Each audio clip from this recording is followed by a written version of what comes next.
আর যে জাতি তার ছোটোখাটো মতপার্থক্য ভুলে, কনফ্লিক্ট ভুলে একটি জাতীয় ঐক্যের মাধ্যমে সামনের দিকে অগ্রসর হয়ে যেতে পারে, তারাই মূলত দুনিয়াকে নেতৃত্ব দিতে পারে। আপনারা দেখেছেন এরকমও হয়েছে যে আমেরিকায় বসে এই সরকারের বিপক্ষে কেউ সোশ্যাল মিডিয়ায় অ্যাক্টিভিজম করতেছে, আর বাংলাদেশে তার বোনকে এই দেশের পুলিশ ধরে নিয়ে গিয়েছিল। যে সমস্ত রাজনৈতিক দল এই তরুণদের আকাঙ্ক্ষাকে বুঝবেন না, তারা আগামী দিনে আওয়ামী লীগের মতোই হারায় যাবেন। পাবলিক ইন্টেলেকচুয়ালিজম এবং মিডিয়ার দায়িত্ব হলো সরকারকে জবাবদিহিতা করা, যাতে করে সরকার তার গণতান্ত্রিক নর্মের বাইরে না যায়। কিন্তু আমাদের দেশে আমরা দেখেছি যে তারা আওয়ামী লীগের চাইতে এক ধাপ বেশি আওয়ামী লীগ হয়েছিলেন। বিশ্ববিদ্যালয়ে যে ছাত্র ভর্তি পরীক্ষা দিয়ে তার যোগ্যতার প্রমাণ দিয়ে বিশ্ববিদ্যালয়ে আসছে, হলের একটা সিটের জন্য তাকে ছাত্র নেতার পিছন পিছন ঘুরতে হবে, এটা কোনো নিয়ম হইতে পারে না। সাদিকের পিছনেও ঘোরার প্রয়োজন নেই। আসসালামু আলাইকুম ওয়া রাহমাতুল্লাহি ওয়া বারাকাতুহু। আলহামদুলিল্লাহি রাব্বিল আলামিন। আজকের এই সেমিনার যারা আয়োজন করেছেন এবং যারা উপস্থিত হয়েছেন সবাইকে আন্তরিক ধন্যবাদ জানাচ্ছি। শুরুতেই জুলাইয়ের গণ অভ্যুত্থানে যারা শহীদ হয়েছেন তাদের জন্য মাগফিরাত এবং আল্লাহর কাছে তাদের শাহাদাতের মর্যাদার জন্য দোয়া করছি। যারা এই গণ অভ্যুত্থানে অংশগ্রহণ করেছেন এবং সাহসের সাথে ফ্যাসিবাদী শাসন থেকে পুরো জাতিকে মুক্তি দিয়েছেন, আমরা তাদের প্রতি ধন্যবাদ জ্ঞাপন করছি।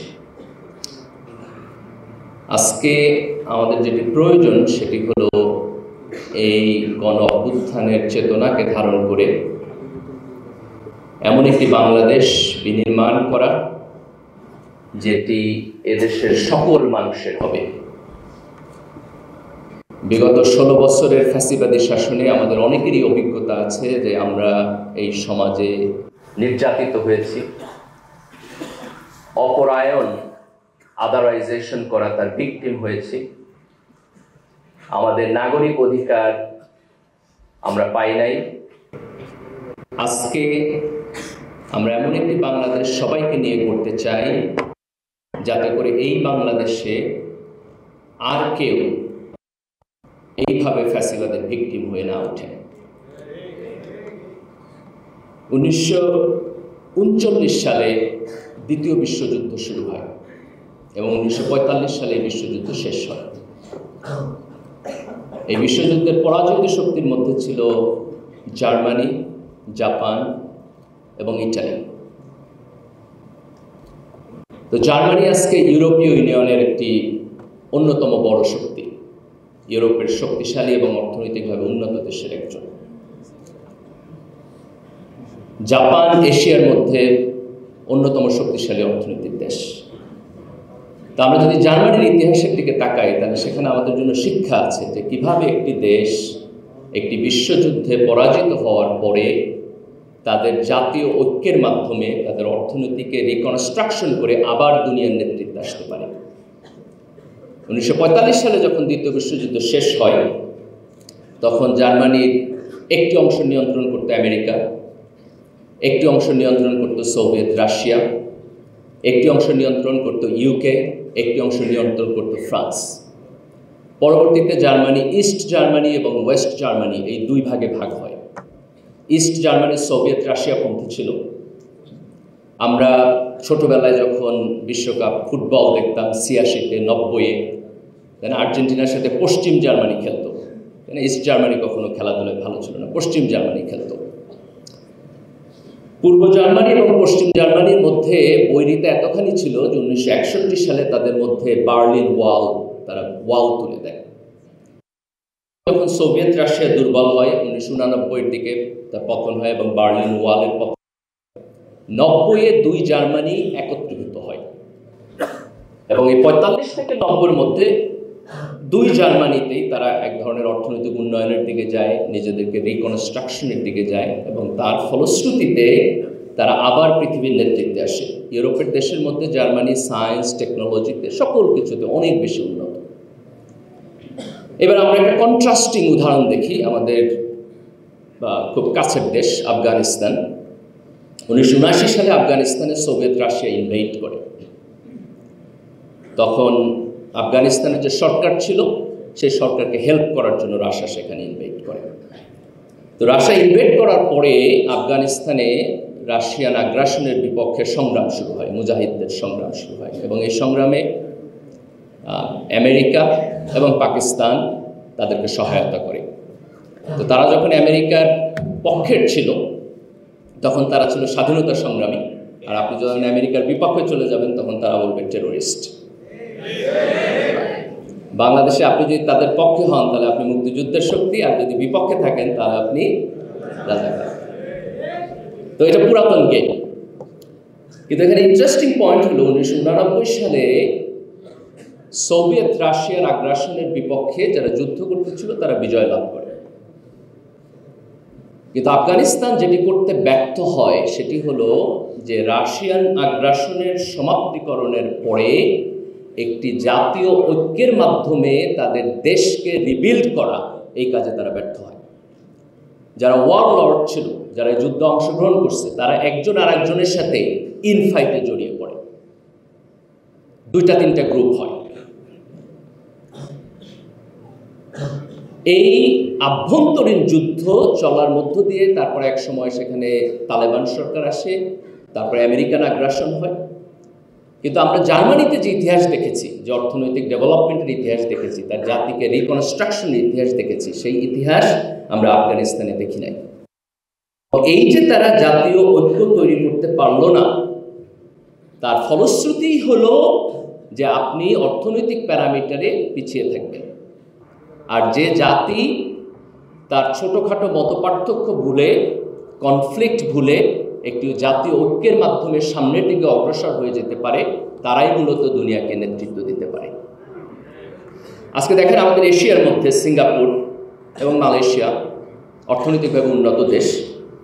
সিঙ্গাপুরে 15% মালয় জনগোষ্ঠী আছে, 8% ইন্ডিয়ান জনগোষ্ঠী আছে। কোনোদিন আপনি শুনছেন যে সিঙ্গাপুরে তাদের ধর্মীয় কারণে একজন আরেকজনের সাথে সাম্প্রদায়িক দাঙ্গা করছে? আজকে মালয়েশিয়াতে দেখেন, মালয়েশিয়াতে 24% চাইনিজ পপুলেশন আছে। তো সেখানে মালয় এবং চাইনিজ তারা একসাথে বসবাস করছে। তো এই যে একটি উন্নত ডেমোক্রেটিক সিস্টেম, যেখানে আমার ধর্ম, আমার ভাষা, আমার রেস, আমার এথনিসিটি এবং আমার রাজনৈতিক মতপার্থক্য, এই সব কিছুকে আমি একটি জাতীয় পরিচয়ের মধ্যে এনে, একটা সিভিল সিস্টেমের মধ্যে এনে আমরা একসাথে একটি দেশকে সামনের দিকে এগিয়ে নিয়ে যাব। বাংলাদেশে এই অ্যাপ্রোচটি অনুপস্থিত ছিল, এবং গত 16 বছরের আওয়ামী লীগের যে ফ্যাসিবাদী রাজনীতি, তার শুরুই ছিল বিভাজনের মধ্য দিয়ে, তার শুরুই ছিল পক্ষ বিপক্ষের মধ্য দিয়ে। আজকে জুলাইয়ের অভ্যুত্থানের একটি বড় অর্জন হলো যে আমরা এই বিভাজনের রাজনীতিকে আমাদের পিছনে ফেলে এসেছি। আজকে কোনো কোনো রাজনৈতিক দলকে, কোনো কোনো রাজনৈতিক গ্রুপকে আমরা কখনো কখনো সেই একই ল্যাঙ্গুয়েজে কথা বলতে দেখি। এটা সেই এই দেশের তরুণ প্রজন্ম এই ফ্যাসিবাদের বিপক্ষে দাঁড়িয়ে এই গণ অভ্যুত্থানের মধ্য দিয়ে যে বাংলাদেশ তৈরি করছে, তার স্বপ্ন হলো আমরা বাংলাদেশি জাতীয়তাবাদকে সামনে রেখে আমরা সবাই মিলে একটি ঐক্যবদ্ধ বাংলাদেশ করব। এই অভ্যুত্থানের মৌলিক চেতনার মধ্যে গণতন্ত্র ছিল। হাসিনার সময় আমরা কথা বলতে পারতাম না। আপনারা দেখেছেন এরকমও হয়েছে যে আমেরিকায় বসে এই সরকারের বিপক্ষে কেউ সোশ্যাল মিডিয়ায় অ্যাক্টিভিজম করতেছে, আর বাংলাদেশে তার বোনকে এই দেশের পুলিশ ধরে নিয়ে গিয়েছিল। এত নাৎসিদের মতো কাজ করেছে তারা। এই যে রাজনীতি, এই যে অপারেশন, এই রাজনীতির বিপক্ষে দাঁড়িয়ে একটি সুস্থ গণতান্ত্রিক রাজনীতি বিনির্মাণ আমাদের জুলাইয়ের গণ অভ্যুত্থানের চেতনা। জুলাইয়ের গণ অভ্যুত্থানের যে আন্দোলন, সেটি শুরু হয়েছিল বৈষম্য বিরোধী ছাত্র আন্দোলনের মধ্য দিয়ে, যে সরকারি চাকরিতে যে কোটা সিস্টেম, এটি অবলোপনের মধ্য দিয়ে আমরা বৈষম্যের অবসান চাই। আগামী দিনে আমরা এই দেশের রাজনীতির মধ্যে ইনসাফ দেখতে চাই। আমরা ইনসাফের মধ্য দিয়ে এই দেশের সকল নাগরিকের জন্য একটি সুষ্ঠু এবং সুন্দর পলিটিক্যাল সিস্টেম আমরা এই দেশে দেখতে চাই। আজকে অর্থনৈতিক উন্নয়নের জন্য মানুষের যে অ্যাসপিরেশন, যে আমি বিশ্ববিদ্যালয়ে পড়াশোনা করেছি, আমার একটা চাকরির অধিকার আছে যদি আমি যোগ্যতা সম্পন্ন হই, আমি কোন জায়গা থেকে এসেছি, আমি কোন জেলার লোক, আমি কোন রাজনীতিতে বিশ্বাস করি, আমি কার সন্তান, এই আইডেন্টিটির কারণে আমার যোগ্যতাকে কেউ যেন আন্ডারএস্টিমেট না করে।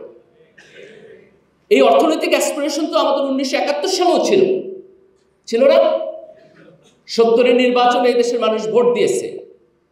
সেই ভোটে যখন আমরা জয়লাভ করলাম, পশ্চিম পাকিস্তানের এলিট পলিটিক্যাল ক্লাসের লোকেরা বলল এই পার্লামেন্ট চলবে না। তো এই যে আমার অধিকার থেকে বঞ্চিতকরণ, তার জন্যই তো 71-এর মুক্তিযুদ্ধ হয়েছে। তাহলে আজকে এই 24-এর যে জুলাইয়ের যে গণ অভ্যুত্থান, সেটিও তো মানুষের অর্থনৈতিক অ্যাসপিরেশন এবং তার ইনসাফের জন্য হয়েছে। তাহলে 24-এর গণ অভ্যুত্থানের চেতনা কি মুক্তিযুদ্ধের পরিপন্থী? এটা কি মুক্তিযুদ্ধের চেতনার পরিপন্থী? যদি মুক্তিযুদ্ধের চেতনা ফ্যাসিবাদ হয় তাহলে তার পরিপন্থী। যদি মুক্তিযুদ্ধের চেতনা হয় হাজার হাজার কোটি টাকা পাচার করা, তাহলে সেই চেতনার পরিপন্থী। যদি মুক্তিযুদ্ধের চেতনা হয় 3-3টে ইলেকশন চুরি করা, তাহলে সেই চেতনার পরিপন্থী।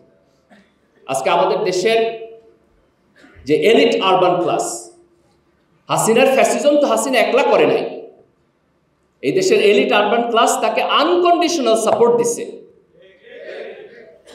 হাসিনা যখন যারে তারে রাস্তায় রাজাকার বলছে, তারা সমর্থন দিচ্ছে না? আজকে সেই সমর্থনের কারণে তারাও ভিকটিম হয়েছে। এখান থেকে আমাদের শিক্ষা, আপনি যদি আরেকজনের জন্য ইনসাফ চাইতে না পারেন, তাহলে আপনার নিজের ইনসাফও সমাজে থাকবে না। আমি যদি সমাজে আমার জন্য ইনসাফ চাই, তাহলে সমাজের প্রত্যেক মানুষের জন্য আমাকে ইনসাফ চাইতে হবে। আজকে বাংলাদেশ অর্থনৈতিকভাবে যেখানে দাঁড়িয়ে আছে, আমরা তো সাউথ এশিয়ার মধ্যেও এখন নেতৃত্ব দিচ্ছি না। তাই না? আমরা মালদ্বীপের পিছনে, আমরা শ্রীলঙ্কার পিছনে, আমরা ভারতের পিছনে, আমরা এখানে থাকতে চাই না। আমরা এমন একটা বাংলাদেশ চাই যেখানে আগামী দিনে আমরা শুধু দক্ষিণ এশিয়া না, আমরা এশিয়ার মধ্যে নেতৃত্ব দেব। আমরা সিঙ্গাপুরের মতো দেশ হতে চাই। আকাশ থেকে দেখা সিঙ্গাপুর না, ঢাকার রাস্তায় গাড়ি চালায় গেলে সিঙ্গাপুর মনে হইব, এরকম সিঙ্গাপুর হইতে চাই ইনশাআল্লাহ। এই দেশ এবং সমাজ যদি আমরা তৈরি করতে চাই, তাহলে আমাদেরকে সামনের দিকে তাকাতে হবে। আমরা কি করব তার প্ল্যান করতে হবে। অতীত এবং ইতিহাস এটা আমাদের জন্য জরুরি, সেখান থেকে শিক্ষা নিতে হবে। কিন্তু অতীতের মধ্যে বসবাস করা, অলওয়েজ অতীতের মধ্যে বসবাস করা, এটা কোনো ভালো কাজ না। এই দেশের তরুণ প্রজন্মকে সাথে নিয়ে আমাদেরকে সামনের দিকে যাইতে হবে। আমাদের জাতীয় ঐক্যমত তৈরি করতে হবে। জাতীয় ঐক্যমতের জন্য আমাদের কিছু কিছু বিষয়ে একমত হইতে হবে। আওয়ামী লীগের গত 16 বছরের শাসন ফ্যাসিবাদ ছিল, এই প্রশ্নে একমত হইতে হবে। এটা গণতন্ত্র ছিল না, এটা গণতন্ত্র ছিল না। আওয়ামী লীগ যতদিন পর্যন্ত স্বীকার না করবে যে সে ফ্যাসিবাদী শাসন প্রবর্তন করছে, ততদিন পর্যন্ত তাকে গণতান্ত্রিক রাজনৈতিক দল হিসাবে বিবেচনা করা যাবে না। এই 16 বছরের ফ্যাসিবাদ কোনো লোকাল ফ্যাসিবাদ ছিল না। আমরা 90 গণতন্ত্রের জন্য আন্দোলন করছি। এরশাদ তখন ক্ষমতায় ছিলেন, আর্মির জেনারেল ছিলেন, কিন্তু উনি কোনো বাইরের দেশের হয়ে এই দেশে ভূমিকা পালন করেন নাই। যখন এরশাদের পতন হলো, এরশাদ জেলে গিয়েছেন, জেলে থেকে উনি 5টা ইলেকশন জিতছেন। আজকে যখন হাসিনার পতন হলো, তখন শেখ হাসিনা এখন কোথায়? কেন উনি ভারতে? ওনার তো বাংলাদেশে থাকার কথা। তাহলে এই ফ্যাসিবাদ ভারতীয় আধিপত্যবাদ। এই 16 বছরের ফ্যাসিবাদ ভারতীয় আধিপত্যবাদ। এই দেশের তরুণ প্রজন্ম এই আধিপত্যবাদকে না বলেছে। বাংলাদেশে আগামী দিনে কোনো পাকিস্তানপন্থীও থাকবে না, কোনো ভারতপন্থীও থাকবে না। এই দেশে আমরা বাংলাদেশপন্থী, এই দেশে আমরা বাংলাদেশপন্থী। বাংলাদেশে তার গণতন্ত্র, তার অর্থনৈতিক উন্নয়ন, তার সমাজ বিনির্মাণ, তার রাষ্ট্র বিনির্মাণ, এটি হবে আমাদের রাজনৈতিক এজেন্ডা ইনশাআল্লাহ। জুলাইয়ের অভ্যুত্থান যদিও ছাত্রদের নেতৃত্বে হয়েছে, বিশ্ববিদ্যালয় থেকে শুরু হয়েছে, কিন্তু এই গণ অভ্যুত্থানে এই দেশের সকল শ্রেণী এবং পেশার মানুষ অংশগ্রহণ করেছে। এইখানে আওয়ামী লীগ বিরোধী এবং এই ফ্যাসিবাদী সিস্টেমের অংশ ছিল না এরকম সকল রাজনৈতিক দল অংশগ্রহণ করেছে। বিএনপি অংশগ্রহণ করেছে, জামাত ইসলাম অংশগ্রহণ করেছে, ছাত্র দল অংশগ্রহণ করেছে, ছাত্র শিবির অংশগ্রহণ করেছে। তাদের সবার এখানে কন্ট্রিবিউশন ছিল। আমাদের জাতীয় ঐক্যের জন্য এই কন্ট্রিবিউশনকে স্বীকার করতে হবে। যে সমস্ত ছাত্র নেতারা নেতৃত্ব দিয়েছেন তাদেরকে উদারভাবে স্বীকার করতে হবে যে সমাজের সকল শ্রেণী এবং পেশার মানুষ যদি এই গণ অভ্যুত্থানে এগিয়ে না আসতো তাহলে আমরা সফলতা পেতাম না। এমনকি আওয়ামী লীগের মধ্যেও যারা খুব বেশি খারাপ হয়ে যায় নাই, কিছুটা ভালো ছিল, তারাও শেষের দিকে গণ অভ্যুত্থানের পক্ষে নামছে। আমি তাদেরকে ধন্যবাদ জানাই। বহু কারণে মানুষ আওয়ামী লীগ করে, মুক্তিযুদ্ধের কারণে করে, তার অন্যান্য সফিস্টিকেশনের কারণে করে, কিন্তু আপনার একটা পয়েন্ট থাকতে হবে যে কোন পয়েন্টে আপনি আপনার লয়ালটি উইথড্র করবেন। হাসিনা যদি আপনাকে নিয়ে জাহান্নাম পর্যন্ত যায় তাহলে তার পিছন পিছন জাহান্নাম পর্যন্ত যাওয়া আপনার দায়িত্ব হইতে পারে না, কোনো দেশপ্রেমিক নাগরিকের দায়িত্ব হইতে পারে না। সকল নাগরিকের এই বার থাকতে হবে যে ঠিক আছে আমি একটা রাজনৈতিক দলকে পছন্দ করি, কিন্তু কোন পর্যন্ত? তার চুরি ডাকাতি বদমাইশি যদি লিমিট ক্রস করে যায় তাহলে সে রাজনৈতিক দল থেকে আমার যেই লয়ালটি সেটি উইথড্র করতে হবে। এই কথা আওয়ামী লীগের জন্য সত্য, এই কথা বিএনপির জন্য সত্য, এই কথা জামাত ইসলামের জন্য সত্য। আমার মস্তিষ্ককে, আমার লয়ালটিকে আমি সীমানাহীনভাবে কারো কাছে ছেড়ে দেব না, ইনশাআল্লাহ। তাহলে জুলাইয়ের গণ অভ্যুত্থানে সকল রাজনৈতিক দলের কন্ট্রিবিউশন ছিল, এটি আমাদেরকে স্বীকার করতে হবে। জাতীয় ঐক্যের জন্য এটা আমার প্রয়োজন। আমরা যদি অল্প কিছু লোক যদি মনে করে যে না জুলাইয়ের গণ অভ্যুত্থান আমি করেছি আর কেউ করে নাই, তাহলে তার মধ্যে দিয়ে আমাদের যে জাতীয় ঐক্য সেটি হবে না। মুক্তিযুদ্ধের পরে আমরা এই ভুলটাই করেছি। আমরা সবাই করি নাই, আওয়ামী লীগ করছে। মুক্তিযুদ্ধের ইতিহাসকে দলীয়করণ করছে, যেই কারণে মুক্তিযুদ্ধ কখনোই এই দেশের আপামর জনসাধারণের চেতনা হয়ে উঠতে পারে নাই। আজকে জুলাইয়ের অভ্যুত্থানের ক্ষেত্রে আমরা যেন সেটি না করি। জুলাইয়ের গণ অভ্যুত্থানে একটি বড় বৈশিষ্ট্য ছিল যে এই গণ অভ্যুত্থানে যারা নেতৃত্ব দিয়েছে, যারা রাস্তায় গিয়ে দাঁড়িয়েছে, যারা গুলি খেয়েছে, যারা শহীদ হয়েছে, তাদের মধ্যে এই দেশের তরুণ প্রজন্মের সংখ্যা বেশি। তাদের বয়স 25, 30, 35। এটা হচ্ছে এই আন্দোলনের সবচেয়ে ওয়ান্ডারফুল জিনিস। আজকে এই গণ অভ্যুত্থানের স্পিরিটকে ধারণ করে আমরা যদি সামনের দিকে যেতে চাই তাহলে তরুণদের আমাদের জাতির বিনির্মাণের যে প্রক্রিয়া তার মধ্যে তার পার্টিসিপেশনকে নিশ্চিত করতে হবে। যে সমস্ত রাজনৈতিক দল এই তরুণদের আকাঙ্ক্ষাকে বুঝবেন না তারা আগামী দিনে আওয়ামী লীগের মতোই হারায় যাবেন। আজকে বিএনপি এবং জামাত ইসলাম বাংলাদেশের দুইটা বড় রাজনৈতিক দল। আমি তাদেরকে অনুরোধ করব যে আপনারা তরুণদের আপনাদের রাজনীতির মধ্যে আরো বেশি করে নেন। আপনাদের স্থায়ী কমিটির অন্তত 50% লোকের বয়স 50-র নিচে হওয়া উচিত।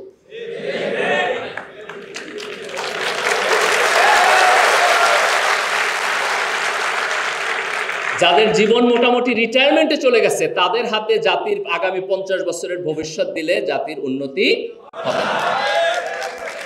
আর এক দল থেকে তরুণ নেওয়ার দরকার নাই, আপনার দল থেকেই নেন, কিন্তু তরুণদেরকে উঠায় নিয়ে আসে, তরুণদেরকে উঠায় নিয়ে আসে। তাইলে পরে আপনারা বুঝতে পারবেন যে তরুণদের পালস কি, তারা কি চায়, তারা কিভাবে চায়। এবং এই তরুণদের সাথে যদি এই পার্টিসিপেশন রাজনৈতিক দলগুলো করতে না পারেন তাইলে পরে সামনের দিনে আপনারা আবার চ্যালেঞ্জের সম্মুখীন হবেন। আমরা এটা দেখতে চাই না যে পরের যে গণতান্ত্রিক সরকার আসবে সেই গণতান্ত্রিক সরকার আবার ফ্যাসিস্ট হবে। আমরা এটা দেখতে চাই না পরের যে সরকার আসবে সেই সরকারের বিপক্ষে এই দেশের তরুণ প্রজন্মকে আবার রাস্তায় নামতে হবে। এই রিপিটেশন আমরা দেখতে চাই না, বরং আমরা দেখতে চাই যে আমরা একটা সুস্থ গণতান্ত্রিক প্রক্রিয়ার মধ্য দিয়ে যাব, যেখানে যেই দল সরকারে যাবে এবং যেই দল বিরোধী দলে থাকবে তারা একে অপরকে শ্রদ্ধা করবে। আমরা দেখতে চাই যে পার্লামেন্টে দাঁড়িয়ে তারা গঠনমূলক বিতর্ক করে। আমরা দেখতে চাই যে তারা এই দেশের জনগণের কাছে যান, তাদেরকে আকৃষ্ট করার চেষ্টা করেন।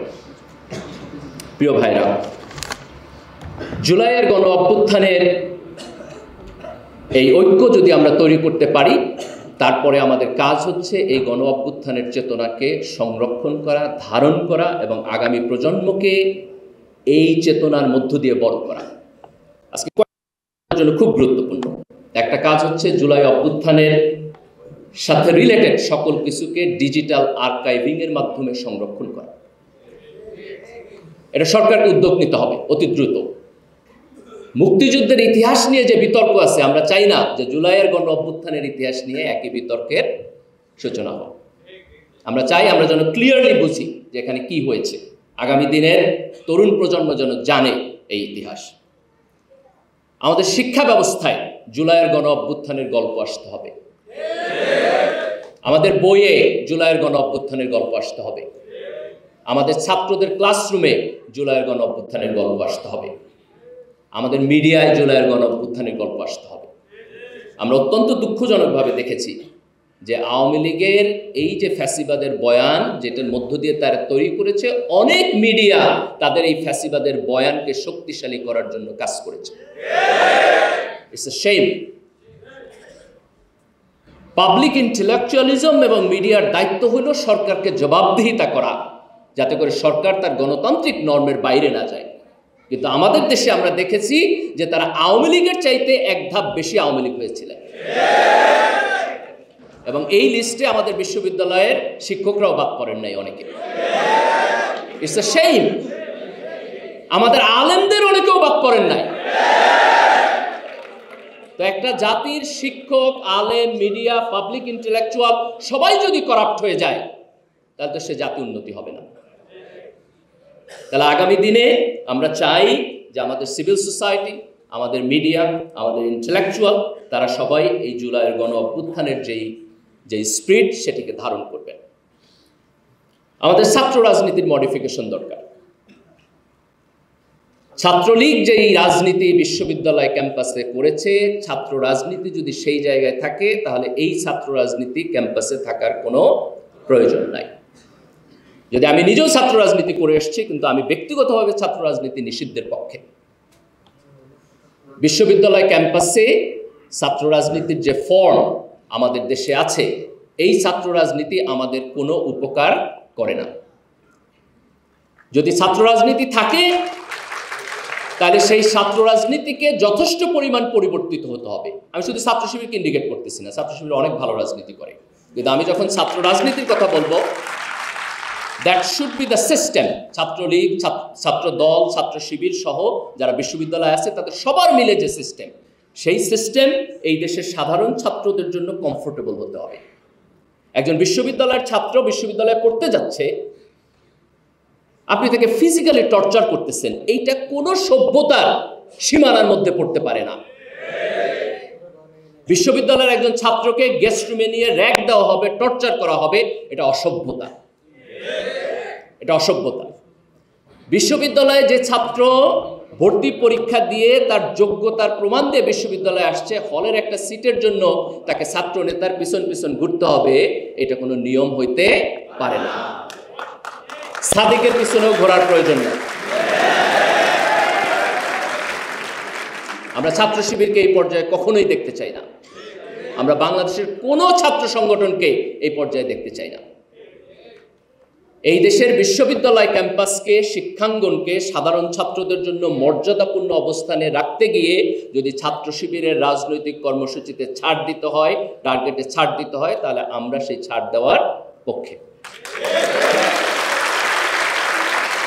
আমাদের কোনো হেজিটেশন থাকা উচিত না। বিশ্ববিদ্যালয় ক্যাম্পাস দখলদারিত্ব কইরা নিজের বীরত্ব দেখানোর জায়গা না। বীরত্ব দেখানোর জায়গা হচ্ছে আধিপত্য বিরোধী জায়গা। আধিপত্যবাদের বিপক্ষে যখন সংগ্রাম করব, আপনারা সেইখানে বীরত্ব দেখাবেন ইনশাআল্লাহ। নিজের দেশের নিজের ছাত্রদের উপরে এই বীরত্ব দেখানো ছাত্র রাজনীতির কর্তব্য না। তাহলে জুলাইয়ের অভ্যুত্থানের মধ্য দিয়ে আজকে বিশ্ববিদ্যালয় ক্যাম্পাসে আমরা একটা অসাধারণ পরিবেশ দেখেছি। কোনো ছাত্র নির্যাতন নিপীড়নের শিকার না, নিষ্পেষণের শিকার না। আমরা এমন কোনো গণতান্ত্রিক প্রক্রিয়া দেখতে চাই না যার মধ্য দিয়ে ছাত্রলীগের ফ্যাসিবাদী রাজনীতির আবার রিকনস্ট্রাকশন হবে। এটা আমরা বাংলাদেশে দেখতে চাই না। ছাত্র রাজনীতির পরিবর্তনের পাশাপাশি আমাদের আগামী দিনে আমাদের শিক্ষা ব্যবস্থার পরিবর্তন প্রয়োজন। আমাদের স্কুল পর্যায়ে, প্রাইমারি স্কুল এবং হাই স্কুল পর্যায়ে পাঠ্যপুস্তক, তার কর্মসূচি, পরীক্ষা পদ্ধতি নিয়ে অনেক কথা হচ্ছে। আমরা সরকারকে অনুরোধ করব, বর্তমান সরকার এবং এরপরে যে সরকার আসবে সেখানে আমাদের একটা বড় রাজনৈতিক এজেন্ডা হওয়া উচিত যে আমাদের শিক্ষা ব্যবস্থায় পাঠ্যপুস্তকের পরিবর্তন প্রয়োজন, আমাদের পরীক্ষা পদ্ধতির মধ্যে পরিবর্তন প্রয়োজন। আমি বহু ছাত্রের সাথে কথা বলছি, এখনকার পরীক্ষা পদ্ধতি নিয়ে এটা কোনো পরীক্ষা পদ্ধতিই না, এটা কোনো পরীক্ষা পদ্ধতিই না। সৃজনশীল প্রশ্ন একাডেমিকলি ঠিক আছে, কিন্তু আপনি যদি তাকে প্রপারলি বাস্তবায়ন না করেন তাহলে এটা কোনো কাজের জিনিস না। যেমন ধরেন আপনি একাডেমিকলি লিখলেন সেকুলারিজম মানে হলো অসাম্প্রদায়িকতা, যে কোনো ধর্মের মানুষ আরেকজনের ধর্মকে হচ্ছে আপনার অফেন্ড করবে না, সেটা তো ঠিকই আছে, কিন্তু আপনি প্র্যাকটিক্যালি যেটা করেন সেটা হলো ইসলামোফোবিয়া। তাহলে আপনি যখন নাম দিচ্ছেন সৃজনশীল, টেক্সট বুক ডেফিনেশন ঠিক আছে, কিন্তু প্র্যাকটিক্যাল জায়গায় এটা না আগেরটাও হইতেছে না পরেরটাও হইতেছে। কাজে আমাদের পাঠ্যপুস্তক এবং পরীক্ষা পদ্ধতির এই পরিবর্তন প্রয়োজন। শিক্ষায় সরকারের বরাদ্দ বাড়াইতে হবে। এখন আমরা জিডিপির 2 থেকে 3% আমাদের শিক্ষায় দেওয়া হয়, কিন্তু আমরা যদি সত্যিকার অর্থে একটি উন্নত দেশের দিকে আগাইতে চাই তাহলে আমাদের জিডিপির বরাদ্দ 5% করা উচিত। আমি ছাত্র রাজনীতির বিপক্ষে, কিন্তু ছাত্রদের রাজনৈতিক যে অ্যাক্টিভিটিস তার বিপক্ষে না, কিন্তু ছাত্রদের রাজনীতি হওয়া উচিত তার দলীয় এবং ব্যক্তিগত স্বার্থ না, তার জাতীয় স্বার্থ। ছাত্রদের রাজনীতির প্রধানতম এজেন্ডা হওয়া উচিত যে শিক্ষায় বরাদ্দ 5% হইতে হবে। চায়না আজকে থেকে 10, 12, 15 বছর আগে তাদের জিডিপির বরাদ্দ প্রায় 2-2.5% মতো ছিল। তারা এটাকে সিস্টেমেটিকলি বাড়াইতে বাড়াইতে প্রায় 4.5% মধ্যে আনছে। And that dramatically worked. যে আমরা যদি আজকে যে জায়গায় দাঁড়িয়ে আছি সেখান থেকে আমরা সামনের দিকে যাইতে চাই, তাহলে আমাদের একটা প্রধান কর্তব্য হওয়া উচিত যে আমাদের এডুকেশন সিস্টেমে সরকারের বরাদ্দ বাড়াতে হবে, এবং এই দেশের ছাত্র সমাজের একটা প্রধানতম রাজনৈতিক কর্মসূচি হওয়া উচিত যে শিক্ষায় জিডিপির বরাদ্দ বাড়ানো। উন্নত দেশে আমাদের দেশ থেকে প্রচুর ছাত্র পড়াশোনা করার জন্য যায়, এটা ইন্ডিয়া থেকে যায়, এটা চায়না থেকে যায়, আমাদের বাংলাদেশ থেকে যায়, মিডল ইস্টের অনেক কান্ট্রি থেকে যায়। এটাকে আমরা কখনো কখনো ব্রেইন ড্রেইন বলি, এটাকে সমালোচনা করি, কিন্তু এটা ভালো দিক একদিকে, কারণ ইন্টারন্যাশনাল মার্কেটে আমাদের ছাত্ররা যাচ্ছে। কিন্তু আবার একই সাথে এটি প্রয়োজন যে আমরা যদি একটা শক্তিশালী অর্থনৈতিক উন্নয়ন করতে চাই, যে এই ছাত্রদের একটা অংশ আমাদের দেশে ফেরত আসবে এবং তারা এখানে কাজ করবে। এটিকে যদি আমরা নিশ্চিত করতে চাই তাহলে তাদের ফেরত আসার জায়গাটা আমাদের ঠিক করে দিতে হবে। আমরা রিসেন্ট হিস্ট্রিতে দেখেছি যে সমস্ত দেশ অর্থনৈতিক উন্নয়নের দিকে গেছে তারা বিভিন্ন ধরনের কর্মসূচি নিয়েছে যাতে করে তার দেশের এই হাইলি এডুকেটেড এবং ট্রেইনড লোকেরা দেশে ফিরতে পারে। চায়না 2008 সালে একটা ট্যালেন্ট হান্ট কর্মসূচি নিয়েছে এবং তার টার্গেট ছিল যে ফিউ থাউজেন্ড, প্রায় 6-7 হাজার যারা বাইরে থেকে পিএইচডি করছে, পড়াশোনা করছে, তারা হচ্ছে এই কর্মসূচির অধীনে দেশে ফিরে এসেছে। ইন্ডিয়া রিসেন্টলি একই রকম একটি প্রজেক্ট নিয়েছে। আমরা এই সরকারকে দাবি জানাবো ছাত্রদের পক্ষ থেকে, তরুণদের পক্ষ থেকে, যেন তারা একটা 36 জুলাই ট্যালেন্ট হান্ট কর্মসূচি ঘোষণা করে।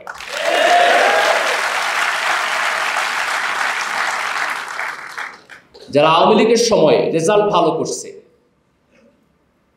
কিন্তু রাজনৈতিক অপারেশনের কারণে ভালো জায়গায় নিয়োগ পায় নাই, যারা ডেপ্রাইভড হয়েছে, যারা দেশ ছেড়ে গেছে, যারা এখন মনে করতেছে যে এই দেশে আমি ফেরত আসবো কি আসবো না, আমরা তাদেরকে অনুরোধ করব যে এই জুলাইয়ের গণ অভ্যুত্থানের চেতনার প্রতি সম্মান জানায় যেন তারা দেশে ফিরে আসে।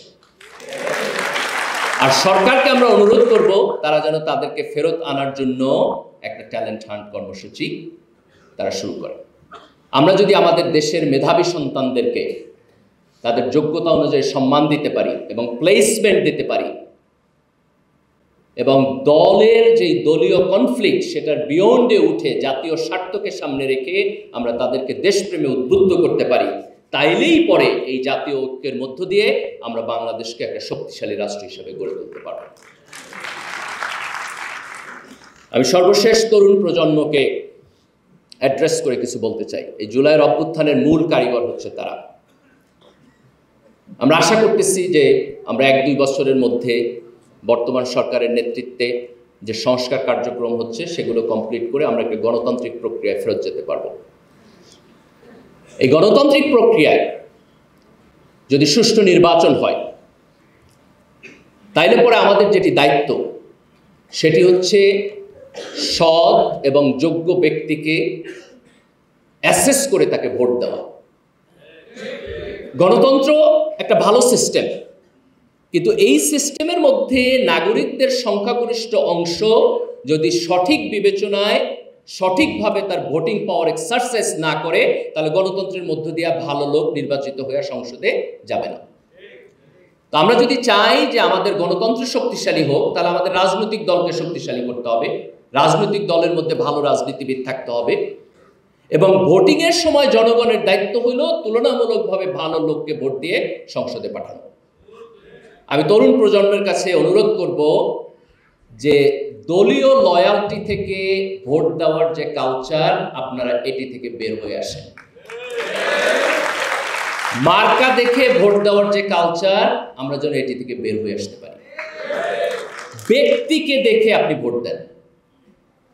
যে ব্যক্তির টাকা বেশি তাকে না, যে ব্যক্তি প্রচারণা বেশি করে তাকে না, যে ব্যক্তির সিভি বেটার, তার সিভি দেখেন, যার সততা ভালো,